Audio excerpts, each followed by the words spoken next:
No, I object. Yan ang mariing pagtabla ni Defense Secretary Gibo Teodoro sa ideyang buhayin ng peace talks sa pagitan ng pamahalaan at Communist Party of the Philippines. Kasunod yan ng Toboso armed encounter kung saan 19 ang napatay. Narito ang Agenda Weekend Report ni Francis Folve. No, I object to any peace talks with the NPA.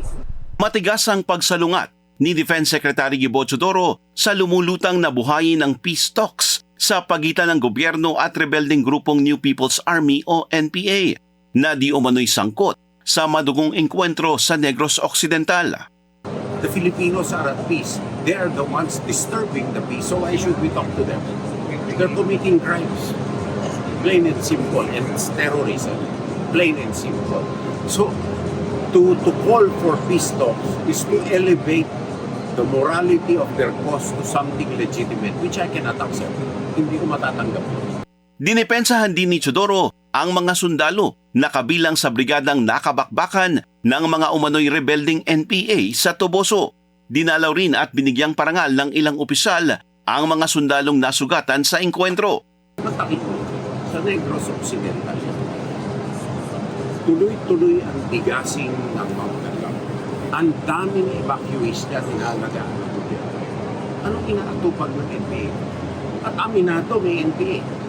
At ito, bunga ng report ng community at sumbong ng community. Hindi naman basta-basta sasagot ang armed forces. Kagaya ng una ng sinabi ng Sandatahang Lakas ng Pilipinas, bukas sila at handang makipagtulungan sa investigasyon ng Commission on Human Rights.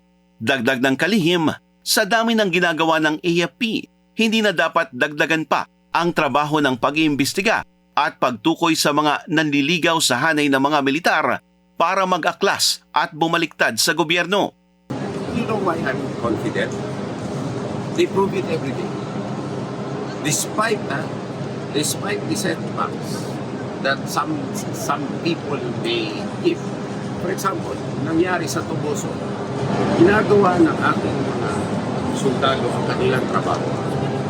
Alam mo, ang mga sundalo natin, karamihan yan, galing din sa hanay, magsasaka, manginista, at manggagawa. Maralita ang pinanggalingan ng estudyante, ng sundalo natin. Kaya hindi basta papas lang ng sibilyan. Hindi gano'n ang ating sundalo. Hindi na rin daw bago ang mga isyu ng destabilisasyon at panunuyo sa mga sundalo para sumanib sa kanila. Siyempre, maraming gusto mag-engganyo na armed forces. No? Because, why? Its credibility is high. So, it is a lucrative target for anybody who wants to destabilize. Lagi na lang may lumulutang naman ng mga ganyan. Ang source hindi natin alam. I think the last source was Senator Lacson. He is a source that should be given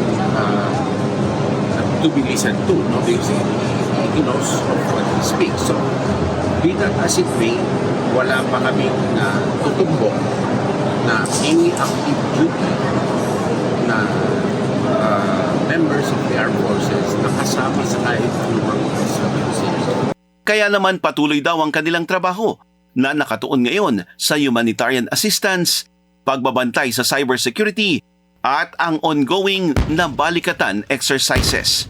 Para sa Agenda Weekend, Francis Polve, Bellionario News Channel.